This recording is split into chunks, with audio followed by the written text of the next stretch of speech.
Officials, welcome back to a sexy fucking burpalicious edition. I said that because you burped. Yeah. I didn't know where I was going to go with that, so I'm kind of glad you did, so you added in with a burp. Hi, guys. The Visual Guide podcast, where, first of all, I am in the middle of typing something on YouTube for us to watch in the background.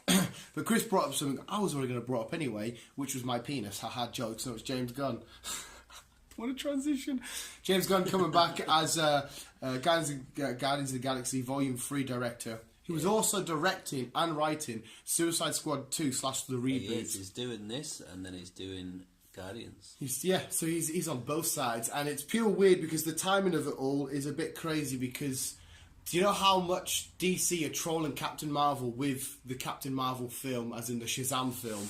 So I think this is like Marvel's way of keeping the news on their side. What I keep seeing is I keep seeing a lot of theories.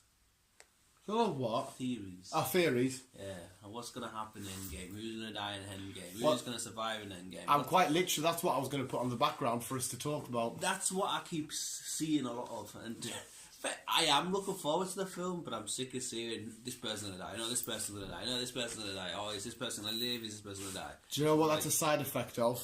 The film being that fucking big. Mm. The film being that massive. But yeah, that is the main talking point, because I tried to do an official trailer reaction. I don't know what it is with our YouTube channel. I do everything by the rules. Not allowed to record a reaction for Pokemon, for any TV show, for any trailer.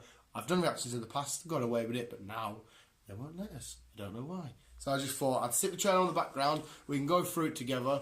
It's a really fun fucking trailer. There is a scene in it which does make my flaccid penis go rather, because it's the first time and first time in a while, and potentially the last time we see Cap get his forearm out and just strap that leather strap back, and then you see his face all battened. But let's put the trailer on and we'll just fucking go for it.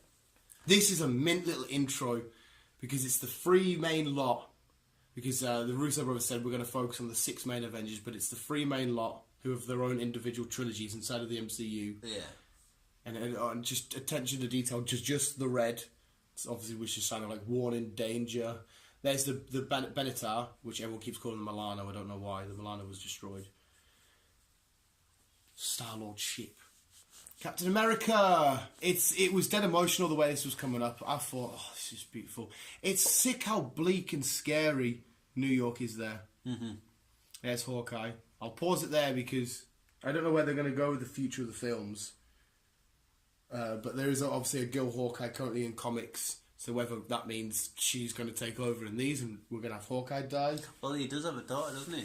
Yeah, well, yeah, exactly. So I wonder if she'll take over. I wonder if he will yeah. go and she'll continue. And that must surely be because he turns out like this because of the snapping in, and she must fade out. Yeah. But apparently the Russo brothers have said they've put this trailer together completely wrong and used scenes they're not using in the film to mislead people, which is a fucking cunt's trick.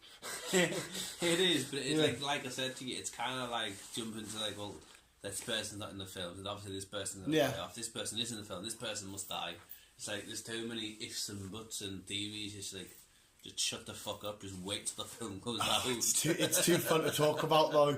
It's way too fun. But they've had to dye Scarlett Johansson's hair 4 times apparently. Twice for a fake, like, misleading thing, and one for the normal because she needs orange hair to go back in time, and her current blonde hair, whatever it is, after Infinity War. There's Peggy getting buried in Civil War. It's the way the music, the signature MCU music, is fucking beautiful. I wondered why they just showed Falcon, Scarlet Witch, Black Panther all fading out. I mean, there's a few other people that could have shown, like Spidey and that. Maybe that's them saying they're definitely not coming back. Yeah, I doubt it, but see, that's like red blonde there. That I tried to work out what all that says, but it's really hard. Well, apparently, I've seen this somewhere. Them pictures are supposed to be of people missing. Mm-hmm. Obviously, it says there. Mm-hmm. We're looking at the bit where Ant-Man's first revealed and he's looking at the tree. He must be out of the quantum realm. Yeah, and say them 2 people, people that's genuinely missing in real life. Yeah. So outside of the film, they're actual missing people. I'll see if I can find it. Got my phone.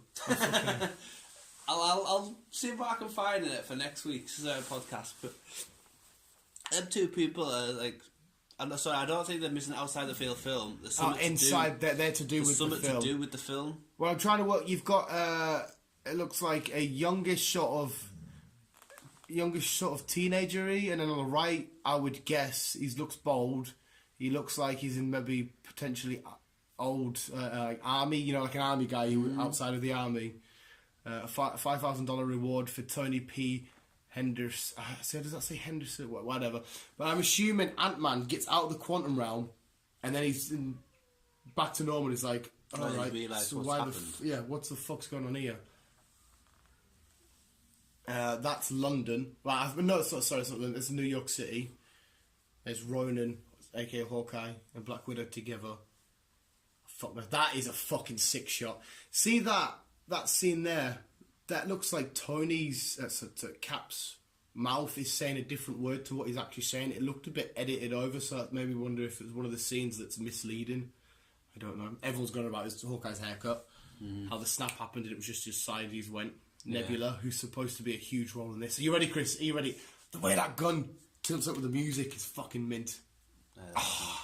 Sat knock at your dick hard. Indeed.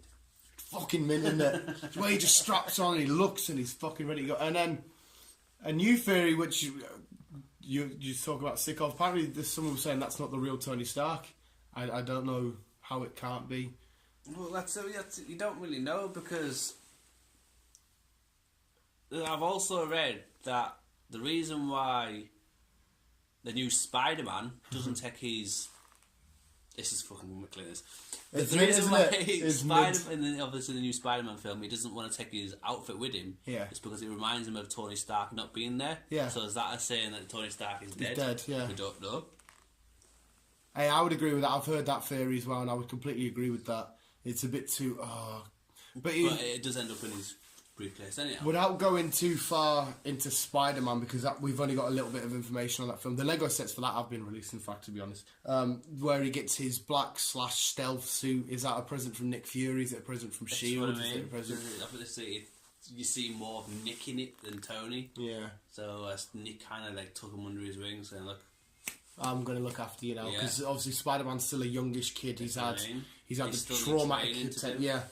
It's crazy because I really do think that's going to be our last battle scene. Cap, maybe all the other Avengers are knocked the fuck out. They've been battered, and he's like, "Fuck this," because he's the one with the biggest heart. He's the heart of the MCU, and that's him strapping his shield on. He's going to go toe to toe with the Mad Titan, and a lot of other memes are Thanos' butthole and Ant-Man small. And it's like Thanos can't see him coming, and he's crawling up, and he's going to beat him from the inside. I've also read that Chris Hemsworth, it's his last one. Well, yeah, Chris Evans, RDJ, Chris Hemsworth. I can't imagine Thor being killed off. I reckon they'll do a Rick from The Walking Dead, where it's his last one. Oh wait, he's not really dead. He's just over here. Mm-hmm. Where's your fucking timer on this? Oh, we're only at 8 minutes, so alright. I was wondering how we got recorded. We're fucking... Oh, you're fucking hell, we're having a good little crack here. I fucking hope not. And apparently Nebula, just like in the Infinity Gauntlet comics, she actually was the one that reversed everything. She got the gauntlet off Thanos. No, obviously Gamora comes back. Sorry, what did I say? Gamora? Nebula. Nebula, yeah. Nebula, she's supposed to play a huge part in beating Thanos, just like she did in the comic books, which would be interesting to see. Gamora comes back, obviously. Mm-hmm. So obviously the reversing time must come into it at some point. Do you remember the trailer we got before this, where there's like a shitty old shed and Rocket Raccoon pushes the door open? Apparently it was filmed in Scotland, that scene. Apparently Valkyrie from Ragnarok, she's going to be in there, which will be fairly insane. But it's confirmed Tony's going to be with the Avengers, because I don't believe that's not the real Tony. But you've got Nebula in there. That's when you've got Tony and Nebula there, so they must have come back from space somehow. So without shit being way completely misleading, what I've got from this so far is we'll have the film, Ant-Man will come out, he'll say, alright Cap, blah blah blah, shit's gone down, I know the quantum realm. Tony will find his way, they'll work their science out together, he'll build this tech armour and he'll fade in. I've also read, I've done a lot of reading this week. Fucking good. Fucking good. I've also read that Captain Marvel and something's going to happen with her in 4. As in fight or as in fuck? No, I suppose as in fuck. Hey! Suppose she could take his super Asgardian spunk. That was something starting their spark off. I like this one. A little smile and I like this one. Yeah, I could. I mean, don't get us wrong. If I was a girl, I'd be getting a wide on. Like, if I was a bloke, I'd get a wide on for him. You know what I mean? It's fucking Chris Hemsworth, aka Thor. I ain't got an issue admitting that shit. No, that would be cool. It'd be a nice little. Well, if they do start something, it'd be like a little love interest. That'd be all right. I think we're definitely going to lose Cap. I've said it. I said it in Civil War. I said it in the last Avengers. Cap's always the one that seems to get picked off and die. But like I said, he's the one that would be the biggest impact to lose because I will cry. I think that's why they brought Captain Marvel into it at this time and not earlier on. I think she's going to replace him. She'll be the captain. She will be the captain. Well, yeah, if they're all getting replaced, because like you said, Black Panthers, somebody released a timeline. There's a Doctor Strange Illuminati coming out, which will be fucking mint. Namor, which is a character you wouldn't have heard of, is it's kind of like Aquaman, but the Marvel world. He's apparently getting his own film coming out in the future timeline. There's a couple of Spider-Man films, which was obvious. Have you heard who's potentially going to be the next big guy after Thanos? Oh, I did a video all about this. This guy called Khan. Khan the Conqueror. Khan the Conqueror. I put him in my video as a possible option because his main power is time travel. And the only reason why I don't think they should go for him, you should go back and watch my Superhero Wednesday video on all this because I covered all this. I went for Annihilus, who lives in the negative zone, and we do see a city in the quantum realm. Well, they're on about that. They're on about there was a city as well. Annihilus could come from that. I said don't go for Khan because if this is all time travel shenanigans, fair enough, you could set it up because their time travel could interlock with his. The only we're supposed to relate to is Doctor Strange and Ant-Man. Well, he's got a huge introduction with involvement with the Fantastic Four, Khan the Conqueror. So that's a great way to thingy. But if we're having loads of time travel now, do we really need the next 10 years to be resolved around time travel? Yeah. Do you know what I mean? Yeah, that's what I mean. It might get a little bit too messy. Definitely have him in at some point, whatever. But the next one should be Galactus. They should have this big, massive threat of Galactus, who Stan Lee said was the most powerful character ever created by Marvel. Yeah. And I kind of agree, he's a devourer of worlds. Plus, there's a great way to introduce Silver Surfer, just like they did in the film. Yeah, and there's also, like I say, I've done it already. Keep going. Keep fucking going.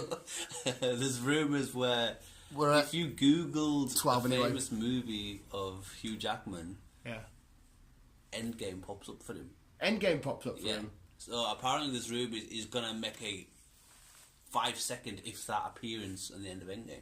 Well, that's a great way for Quantum Realm. If they're doing that, though, it's a different thing. Well, it's official now, isn't it? On Friday, the papers got signed, done, dusted. Deadpool, Pikachu, X-Men now are official properties of, and The Simpsons, of Disney, which is fucking nuts. Yeah. Give me goosebumps when the radio official, $55 billion. But how crazy is that? So it could be possible we could have Wolverine. But it depends how they do it because, again, me and you have already had this somewhat debate about whether it would be impactful because we just seen him die, but it's a different story, blah, blah, blah. If they do it right, go for it, or... Because are they going to do this Quantum Realm shit, come back, and they've accidentally messed up their timeline or they've accidentally ended up on a different Earth where there happens to be mutants and shit. Where is DC timeline X-Men's timeline to the Avengers timeline? How different is the timeline between them? Well, it depends how you go because their current timelines, they have zero acknowledgement with each other. In this universe, there's no such thing as Spider-Man. There's no such thing as Captain America. This universe, there's no such thing as... Well, it's weird though because Quicksilver, Scarlet Witch are the kids of Magneto. Yeah. So they do kind of cross over at some point. Yeah, but it's weird though because if they do cross over, we're going to have two different Quicksilvers even though one died. I don't know how they're going to do it. There's a lot of... Basically, after Spider-Man, because that's when they're going to have the big break, they've got to have a shitload of writing to do. All right, how can we make this make sense, and how can we make it plausible? I'm excited, though. Oh, yeah. I'm looking forward to it. I'm so excited. But yeah, visuals, that was just our thoughts. So, in fact, fuck theories and timelines and shit before we go. As the trailer itself, did you like that trailer? Yes. It was mint, wasn't it? It was. Did it hit any heartstrings or did it hit any action? That rocket and War Machine little 1 second shot Fucking mint. But that Captain America shot. We haven't got long to wait. Have we? Fuck, mate. It's just over a month. It's mint. It's a mint little month for me. Not so much you, because you've got 2 out of these 3, and I've got 3 out of these 3 with Shazam, WrestleMania, Avengers. Yeah, visuals. I'm gonna go jerk off over Captain America. Keep it on. Love you, bye. Love you, bye.